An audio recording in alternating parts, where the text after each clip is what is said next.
저는 올 11월에 결혼식이 예정되어 있었던 예비 신부였습니다. 남자친구였으니 편의상 남친이라고 할게요. 연애 결혼이었고 무언가 풍족하게 데이트를 즐겼던 사정은 아니었습니다. 연애할 때도 영화 보고 싶다는 말도 눈치가 보일 정도로 남친은 쪼들려 있었습니다. 정말 제가 제 차로 남친 모시러 갔고 도시락 싸들고 만나서 만난 거 먹이고 공원 산책하는 게 거의 전부였고요. 창피한 얘기일 수 있는데 돈이 아까워 모텔도 못 갔습니다. 꿈꾸고 바랐던 연애는 아니지만 정말 정신적인 사랑 충분하게 했고요. 그래도 남자라고 저한테 모텔비까지 내게 하고 싶어 하지는 않았습니다. 연애 기간 동안 한 번도 서로의 집안을 왕래하지 않았어서 그것에 관해선 서로 불만 없었습니다. 그렇게 4년이 넘도록 만났어요. 저는 내년에 29입니다. 그러다가 아홉수가 안 좋다며 올해 날짜를 급하게 잡고 상견례를 했고 그 자리에서 뭐가 그렇게 당당하신지 시어머님들은 자기네 돈 없다고 말하셨고 저의 부모님은 뭐가 그렇게 죄송스러운 건지 계속 괜찮다며 돈이 있다가도 없고 없다가도 있다고 그러면서 둘만 잘 살면 되는 거 아니겠냐고 하셨죠. 돈 없다고 말하셨을 때도 제 속으로는 설마 정말 그렇게 없으실까? 조금이라도 보태주시겠지 했습니다. 연애야 가난하든 말든 내가 좋아서 했지만 정말 결혼은 다르더라고요. 남친만 본다며 아직도 생각이 달라지지 않아요. 지금도 좋거든요. 시어머님들이 저희 부모님 앞에서 고개 빳빳하게 들고 돈 없다만 안 했어도 저도 이런 생각덜합니다. 그런데 정말 돈 한 푼도 안 보태주셨고 남친이 그동안 모은 3천이 전부였습니다. 남친 나이가 30입니다. 직장 생활 한지 2년 정도 되었고 연봉 4천 정도 되는데 월급 모두를 어머니가 관리했나 봐요. 자기 좀 쓰고 집 생활비 보태고 하느라 3천 2년 정말 빠듯하게 모은 거였습니다. 좋게 생각해서 그래도 그럴 수 있다. 그리고 막상 안 주시는 것보단 나은 것 같아. 남은 돈은 비우고 우리끼리 알아서 하자 했습니다. 저는 대략 6천 정도 모았었고요. 저희 집에서 집을 사주시겠다고 하시고 결혼자금으로 5천을 주신다고 하셔서 엄마 아빠 덕분에 나름 여유있게 결혼 준비 중이었습니다. 어차피 유산 명목으로 오빠와 저한테 집 한 채씩 해주시려고 했다고 하셨어요. 지금 당장 융통할 수 있는 돈이 3억이라 나머지 집값은 부모님이 대출까지 받으셔서 저희 집을 장만해 주셨고 당연히 명의는 제 명의로 했고요. 직장만을 하고서도 서로 연락 없었습니다. 돈 한 푼 안 되던 시댁에서 고맙다는 말까지 없더군요. 그때 남친도 괜히 연락 주고받다가 마음 상한다며 웬만하면 자기를 통해서만 얘기하길 바랐고 저도 한 성격 하는지라 서로 연락해서 좋을 게 없다 싶었지만 사돈이 자부를 주셨는데 감사하단 인사 정도는 해야 하는 거 아닙니까? 그러다 제가 얼마 전에 남친에게 서서히 월급 통장 가져올 준비를 하라고 했습니다. 다른 부분들은 모르겠지만 그쪽 어머니 통장을 절대 그냥 주실 분이 아니라는 거 정도는 알았거든요. 역시나 조용히 넘어가질 않더라고요. 전화하셔서 반 이상 욕을 섞어가면서 싸가지 없이 월급 통장 가져오라 그랬다면 난리를 치셨고 이내 집에서 그렇게 많이 해줬냐 그렇게 많이 해줘서 겁을 상실했냐 뭐 이딴 소리만 반복했습니다. 정말 창피했습니다. 누가 들을까봐 수화기 소리를 얼마나 줄였는지 모르겠어요. 세상 쌍욕을 다 하시더라고요. 이때만 해도 시어머님이니까 예의는 지켜야겠다 싶어 할 말 많았지만 참았고 남친한테 짜증내며 따졌어요. 월급 통장이고 뭐고 필요 없으니까 너 알아서 관리하라고 했습니다. 어차피 따로 관리하는 집들 많으니까요. 네 엄마랑 알아서 하라고 했고요. 내 월급 다 하니까 생활비는 제대로 가져오라고. 나머지 돈은 다 필요 없다고 조용히 살자 했습니다. 막상 포기하고 나니까 남친이 겁을 먹었는지 바로 통장 가져왔더라고요. 확인해보니 마이너스였던 통장이 저와 통화 후 1,800만 원 들어와 제로 상태였습니다. 그야말로 빵언요. 3천만 원이라는 돈은 또 어디로 간 걸까요? 아들내미 생활비 받는 것도 모자라 3천만 원을 말씀 없이 꿀꺽 하셨나봐요. 이런 상황조차 차마 저희 친정에는 말할 수 없었습니다. 남친도 정말 미안해했습니다. 어쩌겠어요. 이미 없어진 거 더 탓하고 싶지 않았어요. 통장 사건이 있고 얼마 안 돼요. 남친이 다른 건 몰라도 처갓집에서 대출 받으신 거는 우리가 갑자고 제안하더라고요. 그 순간 정말 그래 내가 신랑 복은 있구나.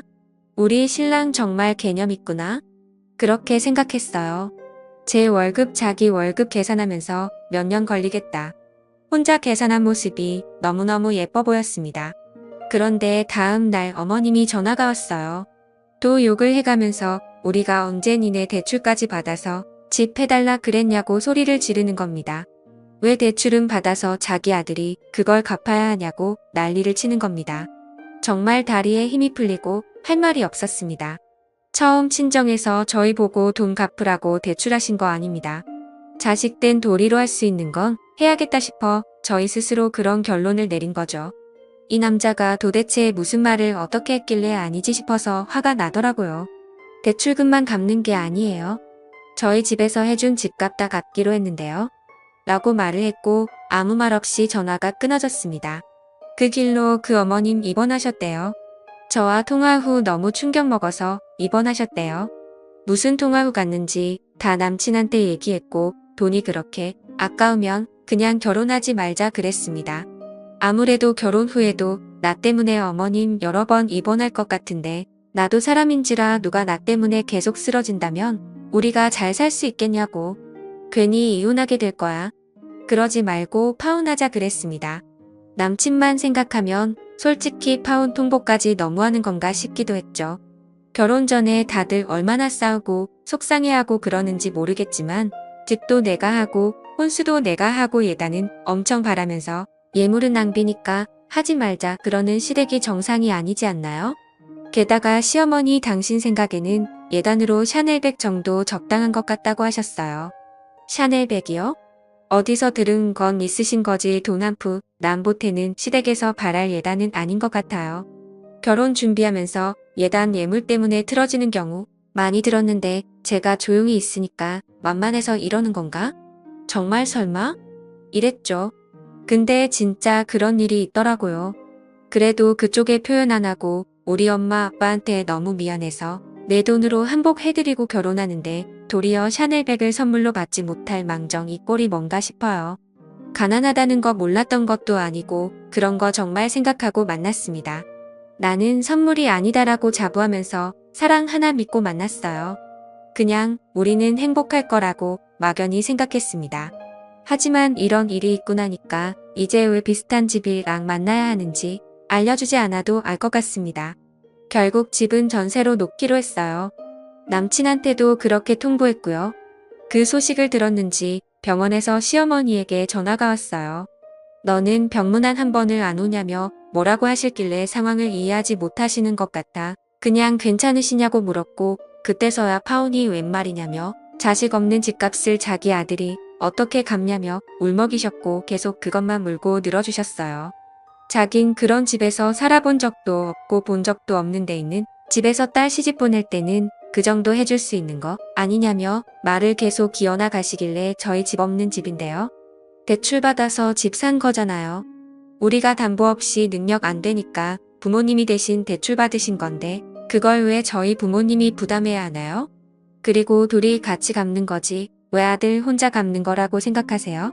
그랬더니 거친 숨소리만 씩씩 나더니 끊고는 남친한테 또 무슨 말을 하셨는지 남친이 저한테 와서는 그 집은 그냥 전세 주고 우리는 우리 형편에 맞는 집에서 살자 하는 겁니다. 그래서 그것도 싫다고 했습니다. 어머니 어떤 사람인지 모를 때야 남친이랑 어디서 살던 둘만 있으면 행복할 줄 알았는데 알고 나니까 남친이 집을 해온다고 해도 싫어지더라고요. 서로 행복을 빌어주자 관두자고 했고 그렇게 파혼했습니다. 전화기 꺼놓고 저도 마음 정리 중입니다. 부모님께 대충은 말했고 속상해하시지만 돈 문제로 지금부터 그러는 거면 안 하는 게 나은 것 같다고 하십니다. 그쪽 어머님은 아직도 병원에 계십니다. 아직도 사태 파악이 안 되시는지 계속 왜 너는 병문안도 노냐고 난리시랍니다. 남친도 마음이 정리가 안 되는지 힘들어합니다. 정말 그런 시어머니와 살 자신이 없어 파혼했지만 저도 남친만 생각하면 마음이 흔들립니다. 그냥 부모님께 연락하지 말라고 그러고 남친만 보고 살까 하다가도 내가 뭔지 첫눈을 끊고 말고 하는 건가 싶어서 눈물이 나곤 합니다. 앞으로 이렇게 사람 하나 보면서 사랑만 할 순 없겠죠. 저도 이젠 이것저것 따지면서 누군가를 만나야 되겠죠. 제가 아직 철이 없는 건지 모르겠습니다. 제가 잘못한 걸까요? 댓글로 현명한 조언 부탁드려요. 감사합니다.